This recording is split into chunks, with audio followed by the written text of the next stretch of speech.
বিশ্বনবী এরকম কঠিন বিপদে পড়েছেন জীবনের কিছু কিছু মুহূর্তে। ওই মুহূর্তে বিশ্বনবী স্পেশাল দুইটা দোয়া পড়তেন। এই দোয়াগুলো আপনাদেরকে জানিয়ে দেয়। বিশ্বনবী বলেন, কঠিনতম বিপদে যখন পড়বা, দেয়ালে পিঠ থেকে যায়, চোখে মুখে অন্ধকার, বাঁচার কোনো উপায় নাই, তখন পড়বা লা ইলাহা ইল্লা আনতা সুবহানাকা ইন্নী কুনতু মিনাজ জালিমিন। আল্লাহ, তুমি ছাড়া কোনো ইলাহ নাই, তুমি পবিত্র, নিশ্চয় আমি জালিমদের অন্তর্ভুক্ত। সুবহানাল্লাহ বলেন।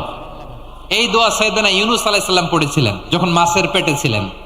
৭১ সালে, দেখি নাই, আমরা শুনেছি, পাখানাদার বাহিনী জিজ্ঞেস করত মুসলিম না অমুসলিম চেক করার জন্য, বলতো কালেমা বল, কালেমা বাতাও। তো যারা কালেমা বলতে পারতো পাকিস্তানি বাহিনী নাকি ওদেরকে ছেড়ে দিত, শুনেছি। তো একজনকে, এক বাঙালিরে পেয়ে তার মাথার মধ্যে বন্দুকর নল ধরে বলতেছে, কালেমা বল সালে, কালেমা বাতা, কালেমা বল। তো ভয়ের চড়ে এই দোয়া পড়া শুরু করছে। ও পড়তেছে লা ইলাহা ইল্লা আনতা সুবহানাকা ইন্নী কুনতু মিনাজ জালিমিন। পাকিস্তানি বলে, সালে ইয়ে তো মুসিবত কা কালিমা হে। বাঙালি কয়, হাম তো ভি মুসিবত মে হ্যাঁ। পাকিস্তানি বলে, বেটা কোন দোয়া বললি, এটা তো মুসিবতের কালেমা। কয়, আমিও তো মুসিবতে আছি, আমার মাথার মধ্যে বন্দুক ধরে তুমি আমার কালেমা জিজ্ঞেস করো, এখন কোনটা কালিমা আর কোনটা কি দোয়া, আমার হুশ আছে নাকি? প্রিয় ভাইরা, আসলে এটা দোয়াউল মুসিবা, বিপদে পড়লে এ দোয়া পড়তে হয়। বিশ্বনবী হাসান হুসাইনকে সব সময় দেখতে যেতেন, হাসান হুসাইনের সাথে খেলা করতেন। বিশ্বনবী বলতেন, হাসান হুসাইন হচ্ছে রাইহানাতাইন, আমার সুগন্ধি, আমার পারফিউম। ওনাদের শরীর থেকে বিশ্বনবী ঘ্রাণ নিতেন। হাসান হুসাইনের দেহের এমন কোন জায়গা নাই যে জায়গায় বিশ্বনবী তার ঠোঁট মোবারক দিয়ে চুমা দেয় নাই। সুবহানাল্লাহ। আবার হাসান আর হুসাইনকে আনন্দ দেওয়ার জন্য বিশ্বনবী, সব নবীদের নবী, গোটা বিশ্বের সবচাইতে সেরা মানুষটা ঘোড়া হয়ে সাজতেন। হাসান হুসাইন বিশ্বনবীর কাঁধের উপরে বসে বিশ্বনবীর চুল ধরে ঘোড়া করে করে খেলতো। সুবহানাল্লাহ। কি নবী ছিল! বিশ্বনবী দুর্ভিক্ষের বছর হাসান হুসাইনকে দেখতে গেল। মদিনায় খাবার নাই, পানি নাই, ছাগল আর উটের ওড়ানে দুধ নাই, সবাই ক্ষুধার্ত, ক্লান্ত, শ্রান্ত, পিপাসার্ত। বিশ্বনবী যখন গেলেন মসজিদে নববীতে জোহরের নামাজে জামাত ইমামতি করে বিশ্বনবীর কন্যা ফাতেমার ঘরে গেলেন। হাসান হোসেন শুয়েছিল, ছোট্ট মানুষ। নানাজির পায়ের আওয়াজ শুনে দৌড়ে এসে বিশ্বনবীকে ঝাপটে ধরলেন। ও নানাজি, কত ভালোবাসি আপনাকে, আপনি আমাদেরকে কত ভালোবাসেন। গতকাল দেখতে আসেন নাই কেন? আজকে সারাদিন শেষে জোহরের পরে আমাদেরকে বুঝি দেখতে আসার সময় হলো? বিশ্বনবী বললেন, ও হাসান, রাষ্ট্রীয় কাজে ব্যস্ত ছিলাম, গতকাল দেখতে আসে নাই। তাতে কি হয়েছে, আজকে জোহরের নামাজের পরে তো দৌড়াদৌড়ি করে চলে এসেছি। হাসান এবার বিশ্বনবীর হাত ধরে বললেন, নানাজি, আপনার কাছে একটা বিচার দিব, বিচারটা ঠিক মতো করবেন কিনা আগে কমিটমেন্ট দেন। বিশ্বনবী বললেন, অবশ্যই বিচার করে দেব। ইনসাফপূর্ণ বিচার করার জন্য রব্বুল আলামিন আমারে দুনিয়াতে পাঠিয়েছেন, আমি বিচার না করলে কে করবে? হাসান বলল, নানাজি, বিচারটা আর কারো নামে বিচার নয়, আপনার মেয়ের নামে বিচার, আপনার মেয়ে ফাতেমার নামের বিচার। বিচারটা হলো, আপনার মেয়ে আমাদেরকে খাবার দেয় না কেন? আপনার মেয়ে আমাদেরকে কিছু খেতে দেয় না কেন? গতকাল বলেছিল খাবার দিবে, বলে কি যেন রান্না করে, আসলে খাবার তো কিছু নাই। চুলার মধ্যে পাতিল দিয়ে পাতিলের মধ্যে পানি ঢেলে পানির ধোঁয়া উড়ায়, ছোট্ট দুইটা বাচ্চাকে বুঝ দিয়ে ঘুম পাড়ায়। হাসান আর হোসেন বলল, নানাজি, গতকাল আমাদেরকে বললো খাবার দিবে, ঘুমিয়ে যাও, ঘুম থেকে উঠলে খাবার দিব, ঘুমালাম। রাত্রিবেলায় খেতে খেতে খাবার চাইলাম, আপনার মেয়ে খাবার দেয় নাই। আবার বললো ঘুমিয়ে যাও, সকালে দিব, আমরা দুই ভাই ঘুমিয়ে গেলাম। সকালবেলা খাবার চাইলাম, খাবার দেয় নাই। আবার ঘুম পাড়ালো, আবার খাবার চাইলাম, খাবার দেয় নাই। আমরা তো সহ্য করতে পারি না নানাজি, আমরা ছোট্ট দুইটা মাসুম বাচ্চা, আর সহ্য হয় না ক্ষুধার জ্বালা। আপনি বিচার করেন, আপনি একটা সুরাহা করেন, আপনি আপনার নিজের মেয়ের বিচার করেন। কেন আপনার মেয়ে ফাতেমা আমাদের সাথে এমন করে? কেন ফাতেমা আমাদেরকে খাবার দেয় না? বিশ্বনবীর মুখ দিয়ে কোনো কথা বেরোয় না, ধা ধা করে শুধু বিশ্বনবীর চোখের পানি ছাড়েন। বিশ্বনবী হুসাইনকে ডেকে বললেন, ও হুসাইন কাছে আয়। কাছে আসার পরে বিশ্বনবী ওনার সামদেশের জুব্বাটা উপরের দিকে তুললেন। বিশ্বনবী হুসাইনকে ডেকে বললেন, হুসাইন রে নজর করে দেখ, আমার পেটের মধ্যে 3টা পাথর বাঁধা। একদিন খাবার না পেয়ে তোদের 2 ভাইয়ের সহ্য হয় না, আর আমি বিশ্বনবী গত 3 দিন আমার পেটে কোনো দানা পানি পড়ে নাই। গত 3 দিন যাবত আমি কিছু খেতে পারি নাই রে হুসাইন। একদিনের ক্ষুধার কষ্টে তোদের যদি এত জ্বালা হয়, আমার 3 দিনের ক্ষুধার কষ্ট বেশি। আজীবন বিশ্বনবী এরকম কষ্ট করেছেন। তায়েফের ময়দানে পাথরের আঘাত খেয়েছেন, উহুদের ময়দানে দাঁত ভেঙে ঝরঝর করে রক্ত পড়েছে। শিয়াবে আবি তালেবে 3 বছর জেল কেটেছেন। প্রথম বছর খেয়েছেন খাসির গোশত। প্রথম বছর শেষে আর কোনো খাসি নাই, সব খাসি শেষ। এবার খাসির চামড়া গুলো পানিতে ভিজিয়ে ভিজিয়ে খেতেন। তৃতীয় বছরেও চামড়া নাই। তৃতীয় বছরে গাছের বাকল ছাল বিশ্বনবী সহ সবগুলো লোক জীবন ধারণা করেছেন। তায়েফের ময়দানে পাথরের আঘাত খাওয়ার পরেও বদদুয়া করেন নাই, ঠিক কিনা?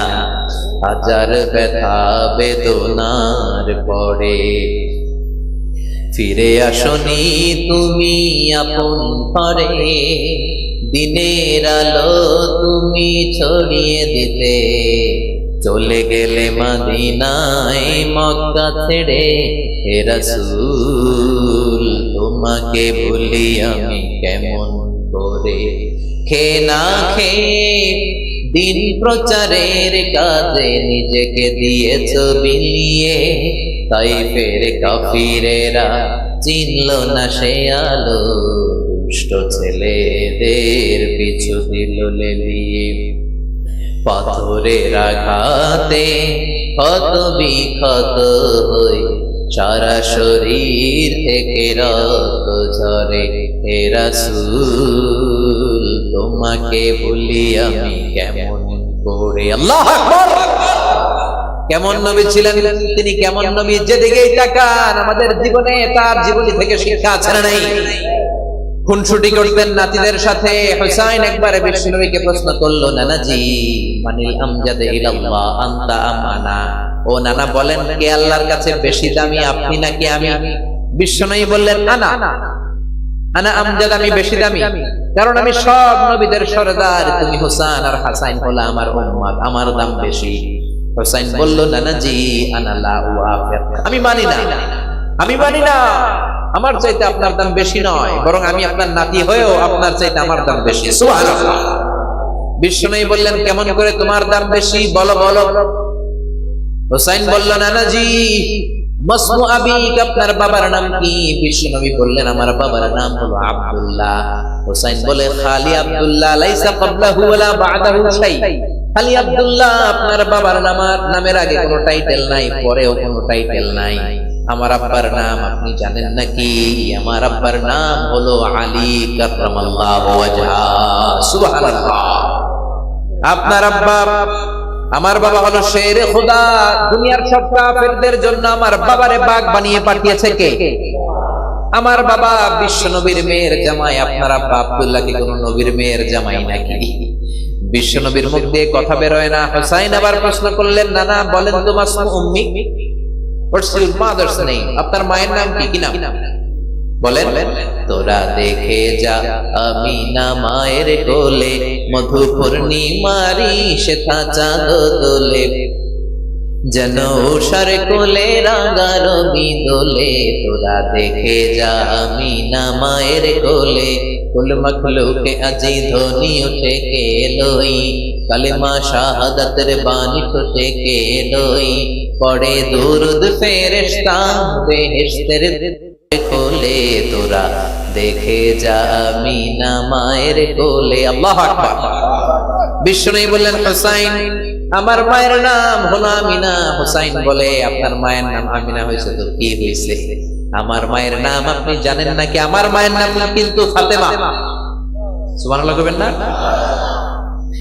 সাইয়্যিদাতু নিসাই আহলিল জান্নাত, জান্নাতে যত রমণীরা যাবে সবার সর্দারিনী আমার মা হলো বিশ্বনবীর কলিজার টুকরা। বিশ্বনবী বলতেন, ফাতিমা তো বিদউম মিন্নি, ফাতেমা আমার কলিজার টুকরা।